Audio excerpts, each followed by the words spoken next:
Hello, I'm Dia Rahman. The occasion for my speech will be that Governor Whitmer has signed the first bill to repeal the tampon tax. The physical setting will be a conference, and the audience will be mayors and other politicians, as well as the public, because this will be broadcasted to the public. Good evening, fellow politicians and the public. I'm honored to be here today to say that Michigan is stepping into the new world. After years of trying, the quote tampon tax is being repealed. HB 5267, as Governor Whitmer has signed, would begin the repeal of the tax on menstrual products, such as tampons and sanitary pads. Menstrual products will not be subject to the 6% sales tax that is an undoubtedly essential product for those that menstruate. This is the kind of tax where the consumer bears all the burden, because there's no choice but to buy menstrual products. I'm very pleased to witness this new change within Michigan. Removing this tax is not a gender or partisan issue, but rather an economic one. Over the course of a lifetime, the average menstruating Michigander has 456 periods, which is just over 6 years, and uses 17,000 tampons and pads during this time. Despite the necessity, expense, and frequency of need, people have to pay a 6% sales tax when they purchase tampons, pads, or other menstrual products. The typical cost for these products are $7 to $10 a month. And while it is a small purchase, these small purchases can add up.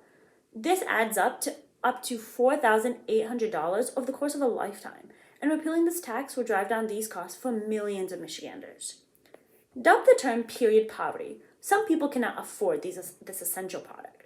Thus, they will have to face a choice, whether or not to purchase a medically essential product or purchase groceries for the week. And this should not have to be a choice. If a person does not have regular access to these medically necessary products, it can be dangerous and even life-threatening at times. Without correct products, people are more prone to infections, bacteria, reproductive health conditions, and even toxic shock syndrome. With getting rid of this tax, menstruation is a topic that is finally being accepted and is seen as a public health issue. The stigma with menstruation, especially for young teens, is such a large issue within this topic. Some do not even want to talk about menstruation because it is a sensitive topic, but in fact, it is not. You can't choose to have a period, and it's not something that needs to be talked about and needs to be addressed as the normal thing it is. Half the population faces this tax, and it is finally being repealed. In addition to the tax being repealed, Ann Arbor, Michigan has become the first U.S. city to require free menstrual products in all bathrooms. This means that any public area in Ann Arbor, whether it be a restaurant or a gas station, menstrual products are there for anyone who needs it. And for those who know, you will not need to ask any random person in the bathroom because you forgot an extra one at home. In the future, the tax will hopefully be repealed in all states and areas. Menstruation needs to be seen as a natural thing, and not being taxed over a necessary product is essential for those struggling economically.